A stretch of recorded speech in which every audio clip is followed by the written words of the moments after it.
Guten Tag. Ich werde meine Rede auf Englisch machen. Deutsch ist nicht meine Muttersprache, ich bin niederländisch. Aber wenn wir miteinander reden, dann könnt ihr Deutsch sprechen, wenn ihr wollt. Und ich kann dann auf Englisch meine Sachen einbringen. Englisch ist einfach ein bisschen leichter für mich. I'm going to start my presentation about polarization. What to do when polarization strikes? How can we handle polarization? What is polarization? Polarisierung. I'm going to go through all these questions, and of course the big question is, if we know what is polarization, the next step will be, what is going to be our position, our attitude, how are we going to deal with it, offline and online. So I hope within 1 hour you will have some answers to the questions in this urgent topic. First of all, who am I? My name is Bart Brandsma.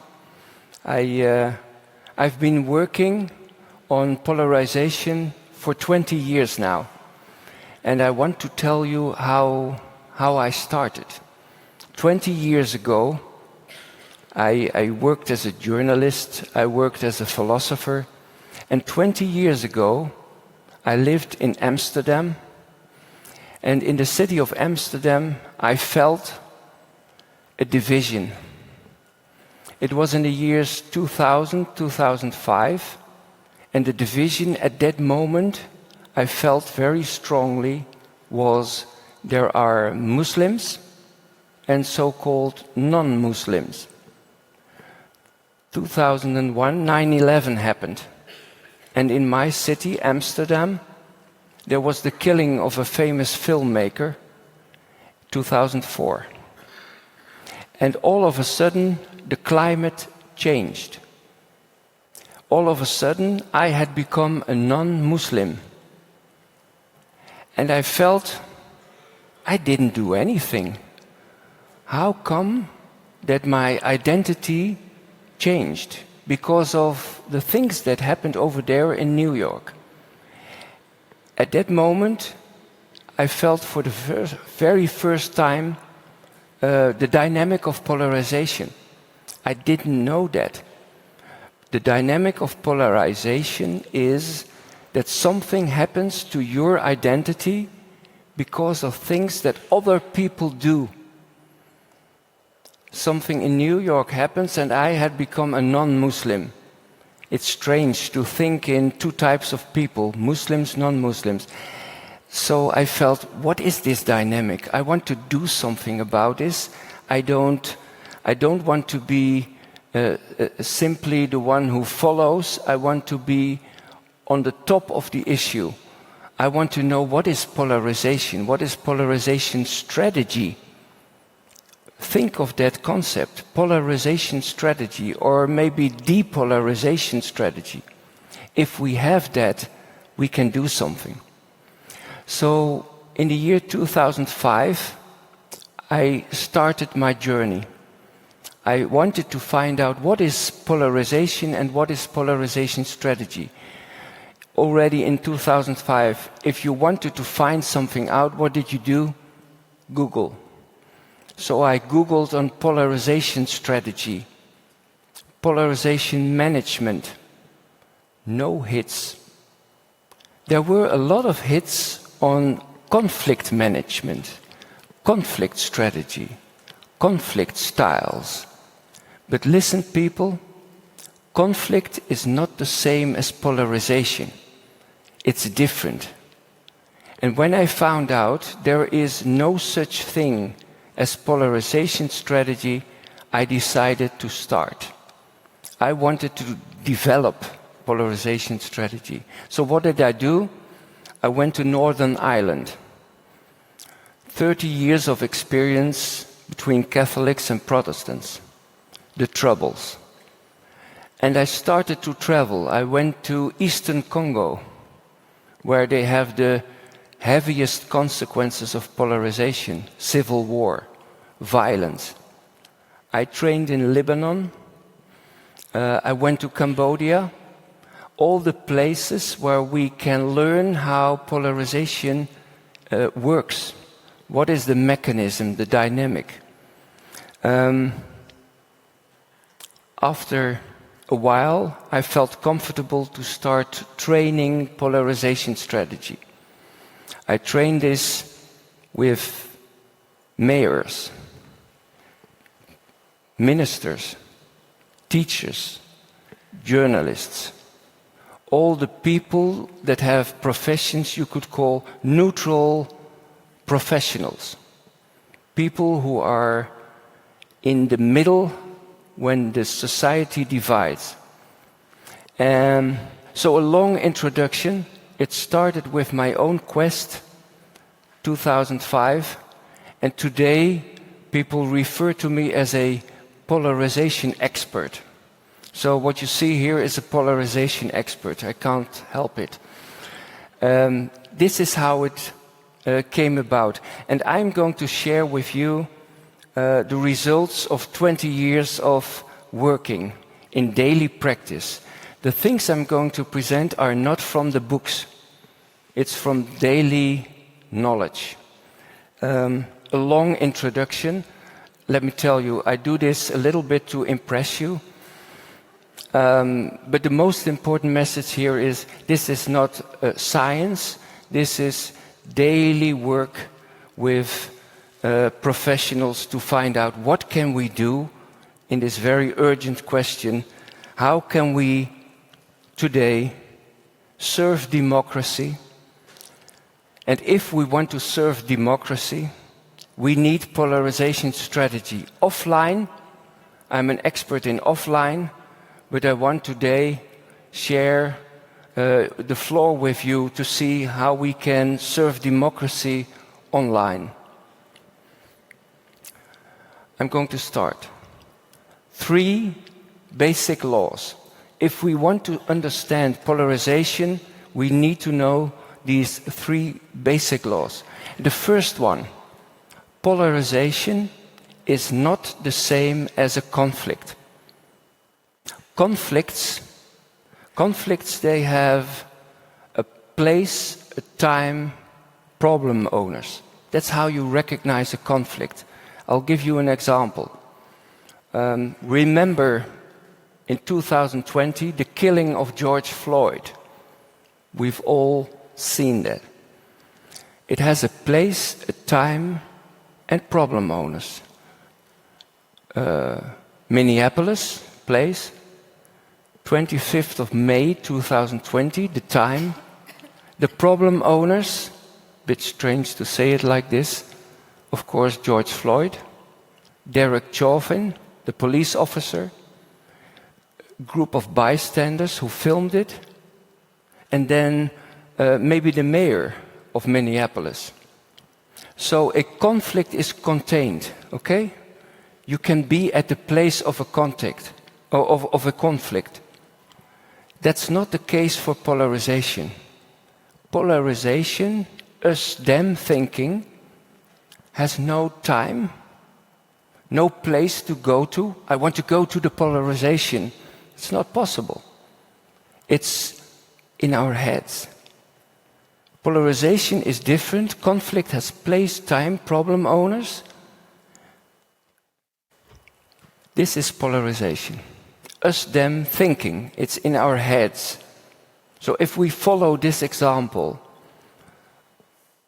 George Floyd, okay, that's the conflict, but from that there is a us-them thinking. And it starts with the first us-them. One us-them, which is, oh, those brutal police, racist police versus black minority. That's one of the us-thems. But worldwide, you see that the big us-them is Black Lives Matter versus them, white supremacy. In my country, there was a big feeling that it is not just about Black Lives Matter and white supremacy. It is about those who are minorities versus those who are in the lead, who are always in the lead of the system. And some of the people said it's about those white heterosexual males. What you can see in this us-them thinking, it's a thought construct.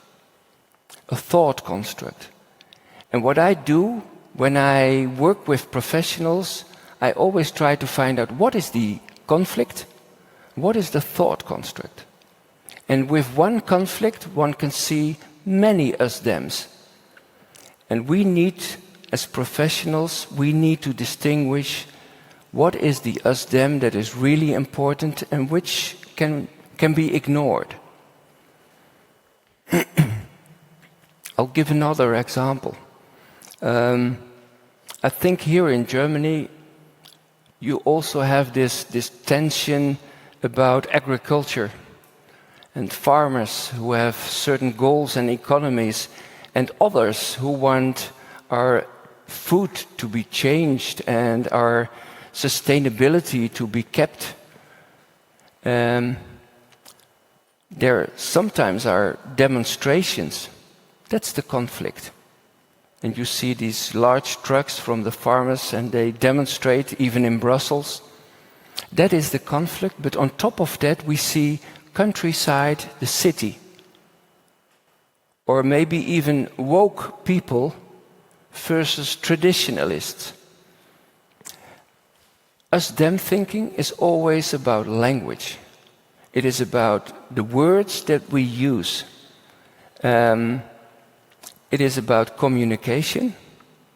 And the most important thing is, and that is probably the good news, it's only a thought construct. We can do something with it. The bad news, though, we all love it. I know that you love it. I know that I love it. We all do it. It comes with human beings. Human beings need us-them. I arrived a few days here ago in Berlin, and I saw some people with blue shirts and the others from Stuttgart, and there is the cup, etc. And then you see us-them thinking. Is that wrong? No. Actually, polarization is not something to fight. Polarization comes with people. What we don't want is too much of it. And of course, these days we see that we have too much of it. And we only have to go to the other side of the Atlantic to see what it looks like when you have too much us-them thinking. Okay, so this is the first basic law. Note, polarization is us-them thinking. It's a thought construct. The second one, polarization only survives if we add fuel. It needs energy. What is fuel in polarization? It's the thing that one pole says about the identity of the other pole. For example, Donald Trump. Mexicans are lazy. That's fuel. Or maybe Greta Thunberg. All those adults are hypocrites. That's fuel. So polarization, us-them thinking needs fuel. Maybe here in Germany you have opinions about Dutch people. Maybe you feel that they are a bit frank or maybe rude. That is fuel. Fuel is the thing that people say about the other identities group or the group's identity. For example, if we would divide this whole into two types, let's say women and men, and we invite people, you will not do that, you are a sophisticated audience, but if I invite you to talk about the others, what would people say? What you hear when they talk about the identity of the others, that's fuel. For example, women, that's what the men say, they are good multitaskers. That is fuel. And please note, it's a positive statement. Positive and negative, they both work as fuel. Women, they do not know how to reverse park a car. That is fuel as well. Men, very handy when it comes down to technical stuff. That's fuel. Men, they have trouble talking about their inner feelings. That's also fuel. Now, the important thing with fuel is negative statements and the counter-narrative, positive statements, work as fuel as well. So, for example, if a person says something awful about asylum seekers, refugees, for example, refugees, they are testosterone bombs. That is fuel. Now another person comes in and says, no, refugees, they are a potential, a creative potential for our labor market. It's very positive, but it is also fuel. So we have to take into account narratives and counter-narratives. They both work as fuel. And that is very important information. For example, for moderators, or bridge builders, or peace builders. Narrative and counter-narrative, they both work as fuel.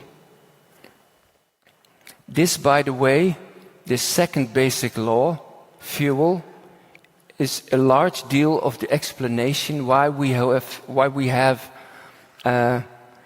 such a lot of polarization these days. We have a lot more means to deliver fuel. There's X, there's social media.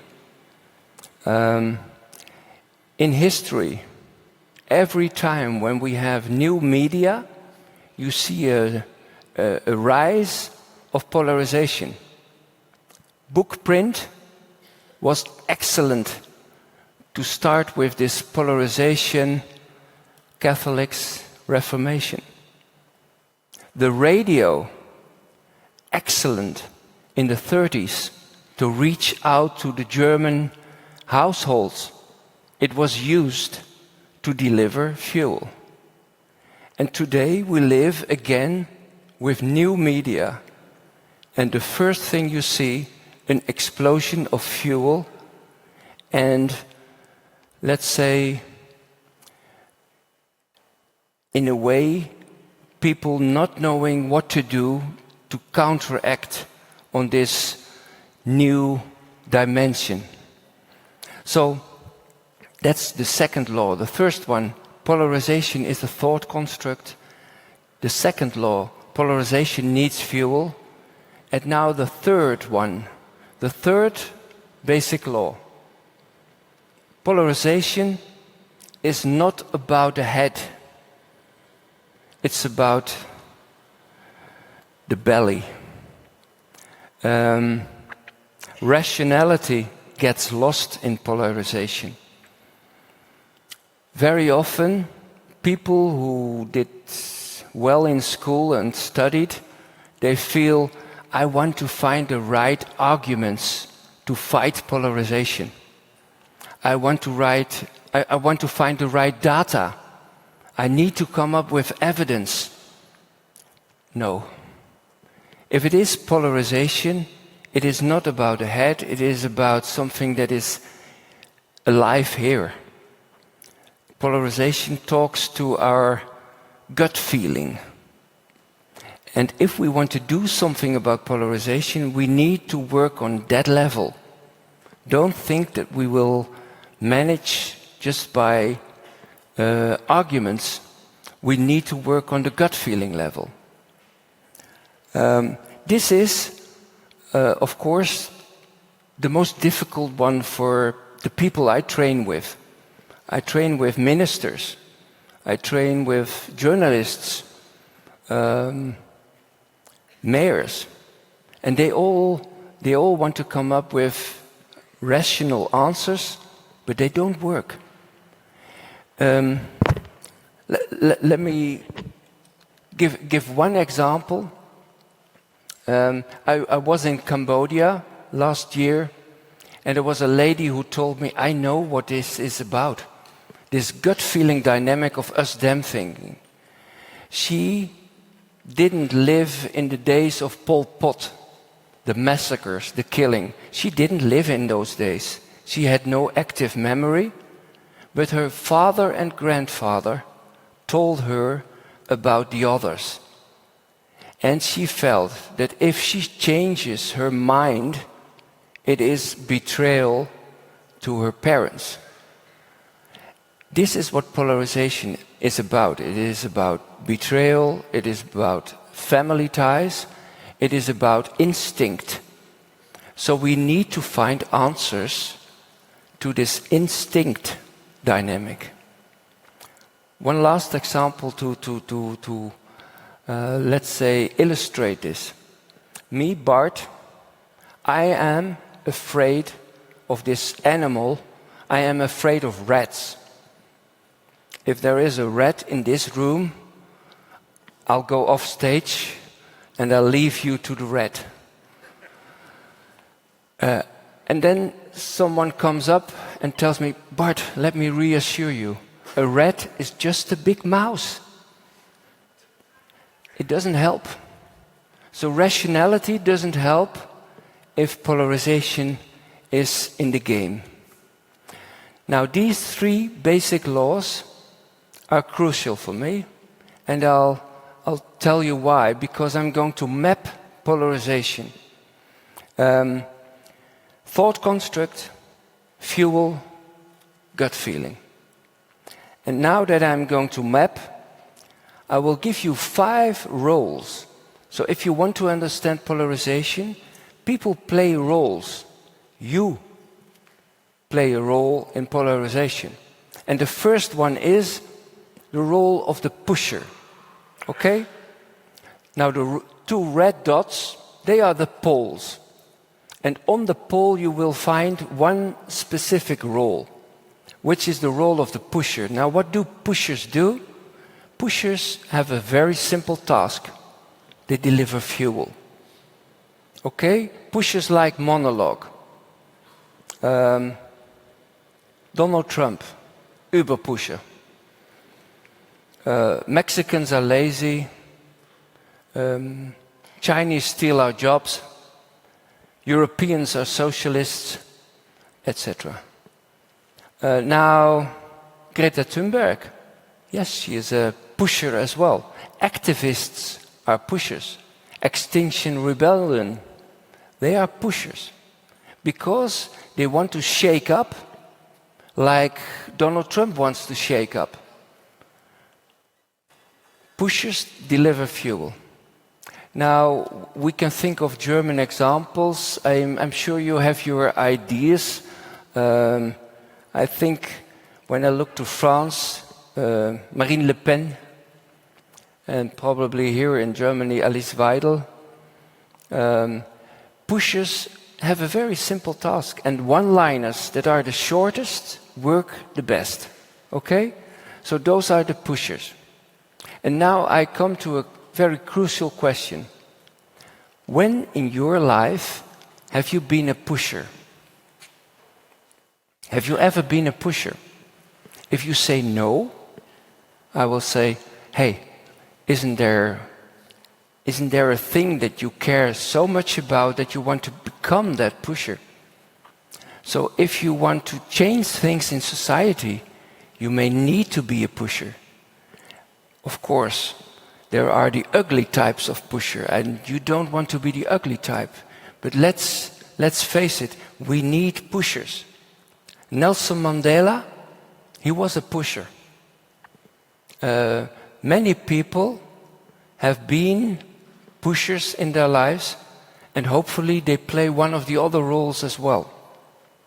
Now, if you ask a pusher, are you a pusher? They will answer, oh no, I'm not. I'm an idealist. I have certain goals in life, and I'm ready to fight for it. So that's the inner perspective, okay?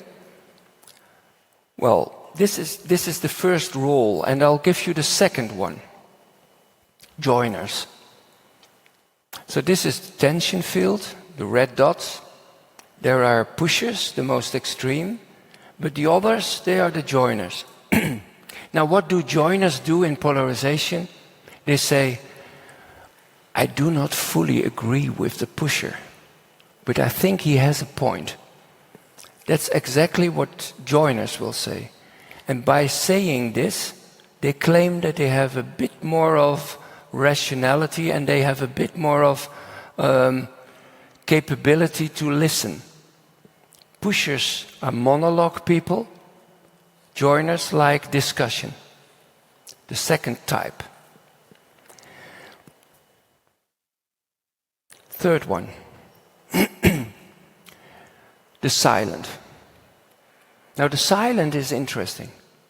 Let me tell you, by pointing out the silent in polarization, I have pointed out the most neglected group in polarization. This is the group that is not seen. This is the group that does not know how to speak out. This is, in number, the biggest group, but you don't hear them. The silent. Now, who do we find in the silent? And that's interesting. There are three types.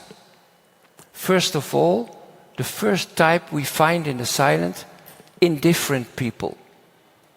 People who say, hey, this topic, I don't care. Maybe we find indifferent people because they say, hey, I have not enough money to pay the bill. I have not enough money to pay my rent. Am I going to care about the climate?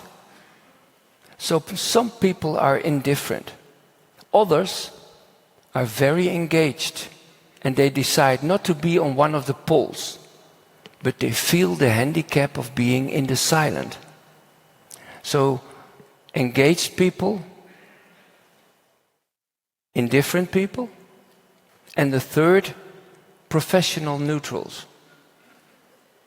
Professional neutrals you will find in the middle because they want to connect to all. Journalists, police, professional neutrals, mayors, judges. All the people that I work with feel that they need to be in the middle, but they also feel that handicap. They are the silent. Why?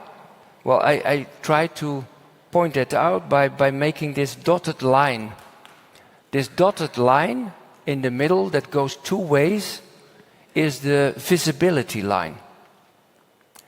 If you're down there in the silent, you have zero visibility. If you go out, if you're a joiner, you're on the stage.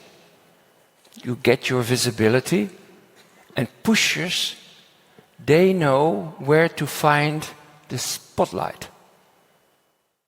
Visibility is all that matters in polarization. Everything is about visibility, and even if you find polarization strategy, you try to work on that visibility line, and you can predict people's behavior by looking at that visibility line. Now, pushers, joiners, and silent, there's also a fourth role. And this fourth role is interesting because very often the neutrals, the professional neutrals, they stand up and they say, hey, there is a lot of us-them thinking going on and we need to stop this. I want to be neutral, I'm in between. And what is it that I'm going to do? I'm going to try to connect people. I believe in community, I believe in connection. So what I do is I'm a little bit higher than the others, and I will try to seek the answers. I will look for solutions. Bridge builders believe in dialogue, and they believe in counter-narrative. So think of the situation, I'm a bridge builder and there's someone, well, let's say on that side, right-wing extreme, who says awful things about asylum seekers. Then I will say, hey, you say these awful things, but you know they are refugees. They come from civil war. I try to counter-narrative. And by doing this counter-narrative, this bridge builder's role, I do something that pushers like. I start delivering fuel as well. So bridge builders often think of themselves as the ones who will come up with solutions. They invent platforms, they start to moderate, they believe in dialogue, but they dialogue with people who are only looking for monologue. Bridge builders, and this is a very important discovery, are actually fueling the polarization. Bridge builders increase polarization. When I found this out, and I told this to journalists, they told me, I trained with WDR and ZDF, for example, and they said, this is what happens. We are trained as journalists to give some room for this side and some room for the other side. We are not trained to give a voice to the silent. We are, in our daily work, messengers for the pushers. Now, there's one important thing that we need to see here. So bridge builders make polarization worse. Pushers, they like bridge builders. They need them because they provide a stage. And one extra thing, pushers also need the other.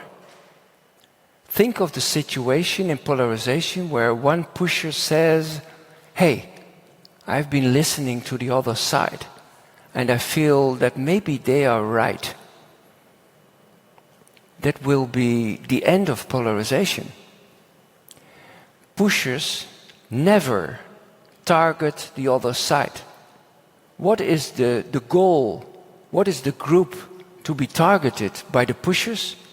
The silent. Think of Black Lives Matter. Very talented pushers there. Black Lives Matter has a slogan. And this slogan on their banner says, silence is complicity. And that's how you build up polarization pressure in the middle. So if we ever want to do something online or offline about polarization, we need to look at the position of the middle. Is there a lot of polarization pressure? Are there people who are trying to tell the silent to divide? Silence is complicity. For example, these days we talk a lot about Israel, Gaza. And people will tell you, hey, whose side are you on? Are you this side or that side? If you don't decide now, you may end up on the wrong side of history. This is excellent speech to make people feel uncomfortable in the middle. Yet, for democracy, that's the strange thing, we need the middle. If the middle is gone, democracy is gone. So, how can we work and address that middle? Fifth role. This polarization, let's say the polarization that I gave you just now, this polarization is a healthy one. Healthy polarization. Politics, democracy looks like this. What we don't want is that the middle is gone. Because in that situation, there will be no middle, there will be a lot of joiners on both sides, pushers more extreme, If you want to know how extreme is the polarization, look at the middle. And if you find the fifth role in the polarization, the scapegoat, Sündenbock, then there is the situation that we don't want. This is not democracy. This is a picture of civil war. This is Rwanda, where you only had Tutsis and Hutus. And there was no possibility to say, hey, I am a resident of this country, Rwanda, but I'm not a Hutu or a Tutsi. Whoever is in the middle, when there is danger, when there is polarization in a severe situation, that person will be targeted. And that person will be targeted and will be scapegoated. And that's a good warning for all these professional neutrals. And a very good warning for all those people who are bridge builders. Now, this is of course a situation that is not yet the United States. But we're getting close to that situation. You could sketch it like this. In life, there are only two flavors. There is healthy polarization, but please, let's not go down to that other situation. And we see the United States go more down. And sometimes I get the question, what is this President of the United States looking for? What is he doing? Does he know at all what he is doing? I think he has the intuition that he wants to go down. Why? Because in the lower picture, there's no democracy anymore. There's only power dynamics. Power decides in the lower picture. Democracy decides in the upper picture. And that's why I'm here today, because Republica wants to address how to work and safeguard democracy. So you could almost say there is like a civilization line right above the lower polarization. We never want to pass that civilization line. Everything in democracy is more up there. Sometimes we have a bit of polarization. That's okay, that's politics, but you want to go up again. And the thing we fear now is to pass that civilization line and get to that lower picture. And who will be the scapegoats? All those who don't think of their identity as Germans or Dutch or Jewish or no, all those who think of sanity, science, facts, truth. This dynamic is scary. So what I owe you now, I think, is a more hope-giving part.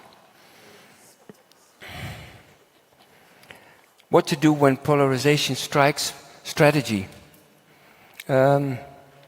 First game changer.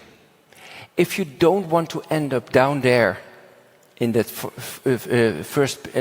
in the other picture, don't fight the poles, don't satisfy the poles, strengthen the middle. That's a strange but very important message. So we need to strengthen the middle. In the middle, there are a lot of people, but they all feel alone. They are not connected. And my hopes for today are that you are engineers of connection. But please, not engineers to connect the upper part. Try to see if we can engineer this connection in strengthening the middle. This is the first one. And of course, we need to find out who are there in the middle. How can we reach out? Stop fighting the poles, it says. Second game changer. Don't talk about solutions anymore, or opinions, or moderate in discussions. We need people to focus on the dilemmas. What is the story of the middle? The middle is not interested in, are you pro or against Gaza, Israel? The middle is not interested in, are you pro-refugee or against? The middle has dilemmas, and we have to honor dilemmas. One of the dilemmas, of course, is I want to be open for strangers, but I also want to protect what I have. Those are two things, and they produce a dilemma. And we all have different ways to deal with those dilemmas. Let's not say, get rid of the dilemmas. No, let's honor dilemmas and talk about them. And listen to what is at stake for the middle. Don't talk about just opinions, but see if the middle can be comfortable with their dilemmas. It involves a lot of listening, and therefore it involves a lot of leadership. Provide leadership for the middle. If you don't want to end up in this awful picture of civil war, we need leadership from the middle. And leadership for that middle means that you exactly know how to phrase and give voice to the dilemmas of the middle, and guide by giving a voice to what is at stake for them. I'll come up with some online and offline examples. Where we need to focus now is, can we get to that sixth position? Not a bridge builder, not a pusher, not a joiner or silent, not a scapegoat. Those are the 5 roles. The sixth position is the position where we develop that leadership. So we need to be present in that middle, and we need to find the right voice and guide with a mild and thoughtful tone. Now, what does that look like? If you look at pushers, they attack and defend. If you look at bridge builders, they explain and correct and mediate. And maybe here you recognize the moderator's role or the journalist's role. What we need is people who lead the middle and start listening and start storytelling. Now, why storytelling? I'll come back to that in just a few seconds now. I want to give you an idea of my thoughts about this sixth position and this offline and online trouble. What to do when polarization strikes, what to do if you don't want to go down and stay in the healthy part of polarization picture. Just to give you a glimpse. We all know fuel will split and divide, the polarization mindset. And democracy needs the depolarizing mindset. It's like 2 ways of dealing with your society. It's 2 ways of providing leadership. Aufmerksamkeit. Fighting for attention. It's the algorithm that decides. I hear a lot of people who are working on new digital paths, and they talk about strong presentations and strong presence or dominance in the online world. And there they compete with pushers. And they believe that competition is a good way to fight polarization. And I don't think that's well, maybe that's part of the story. But I think what we need is us being able to present an invitation.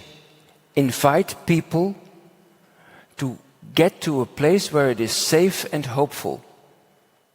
Presenting an invitation. And, well, let's contrast a little. If you want to be dominant online, you need to win the sympathy from a lot of people. This is exactly what I see Facebook doing. And Facebook is not honest, because Facebook is not about showing your face, it's about showing your mask. So I think on that side, it's always about winning sympathy and followers. And what we need, what democracy needs, is truthfulness. Not trying to win sympathy, but trying to show empathy. And showing empathy online is a big task. And I trust that you will help us out here. Truthfulness, as opposed to this strange way of presenting things. Facebook is not Facebook, it is mask book. You don't show yourself.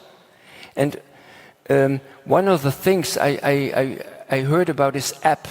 Have you heard about People Keeper? It's an app that registrates whenever you meet someone. It registrates your heartbeat, etc. And if it is not healthy, then it will tell you not to meet that person anymore. So People Keeper is not People Keeper. It is throwing people away. It's one of these not truthful things. There is a lot of isolation and loneliness in the middle, and we don't need People Keeper. So I want us to work on connection and community and find the opposite of People Keeper, or people throw away.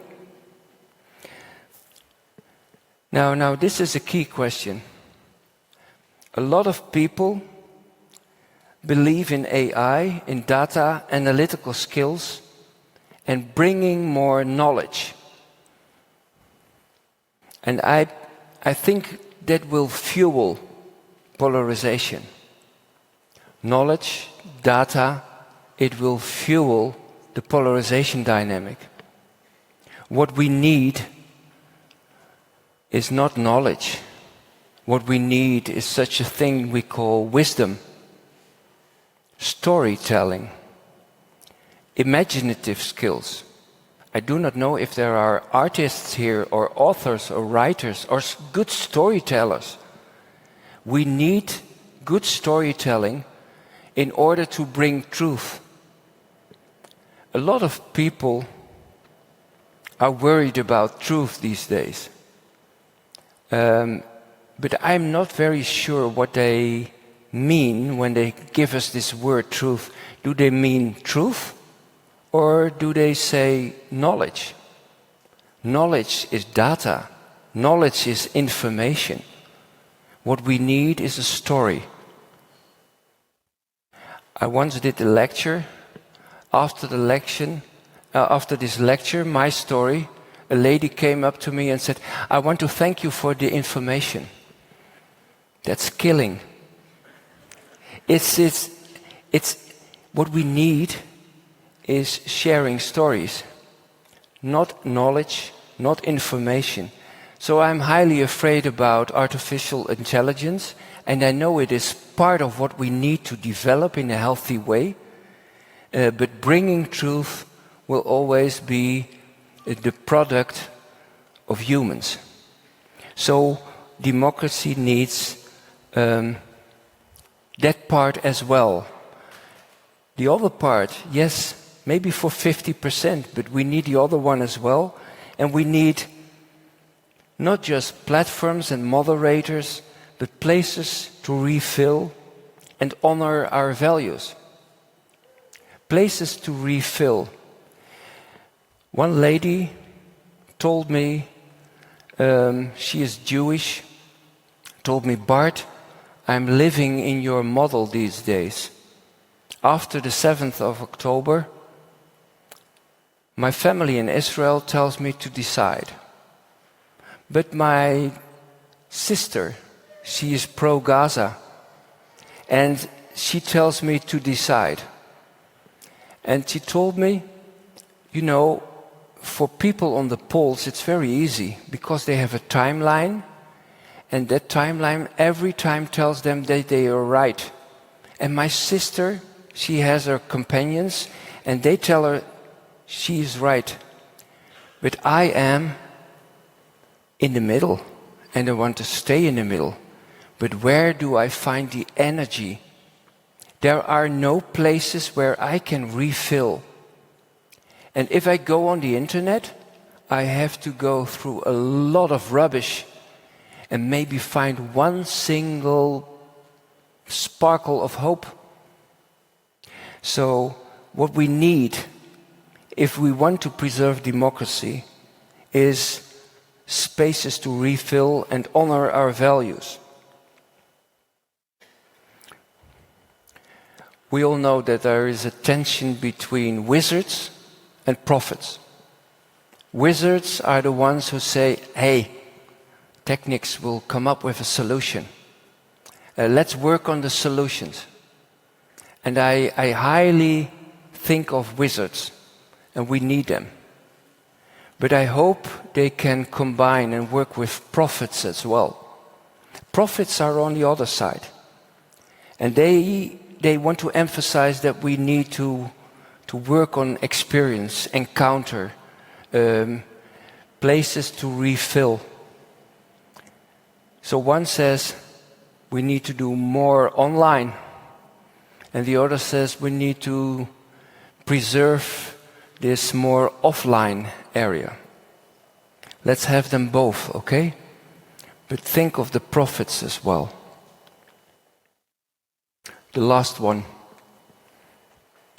People who fuel are people who believe in chronos. In Greek, the ancient Greeks, they knew there are two different types of time. One is chronos, the other is kairos. Now what is chronos? It's the things that you can count. It's seconds, it is minutes, it is days, it is years, and they go dung, dung, dung, dung, dung. That's chronos. And if you believe in chronos, and you only know time as chronos, you're blind and you don't have a vision. I'm sorry. But if you also believe in kairos, what is kairos? Kairos is time in the sense that a moment can be the right moment. A moment can be ripe. For women who have given birth, they knew that it was not a matter of when it was counted or calculated to give birth. There was a certain moment where things were in the right condition. Now, this might be one of our tasks for the near future. We need to adjust or tune in, not just on chronos, but on kairos as well. I like it. And I think it is about intuitivity, attentiveness, to be inspired. And maybe today, maybe this moment, although I'm watching my time here, how much minutes I have, maybe today in this room there's kairos as well, and we will leave from this room with this better understanding of us-them dynamics, and hopefully strategy for the near future. I'll end with my last slide. Wherever you are, make sure that you know where you are. There's no right and wrong. Pushers are okay. Mandela was a pusher. Silent is okay. Even scapegoat can be okay. But I want you to be aware of this dynamic, because when you develop a thing online or offline, we need to know how it works and interacts with polarization dynamics.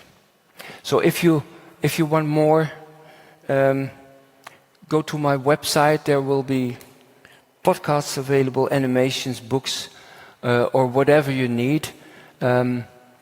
I just would like to, we have 5 minutes for question and answer. Are there any people? Yes.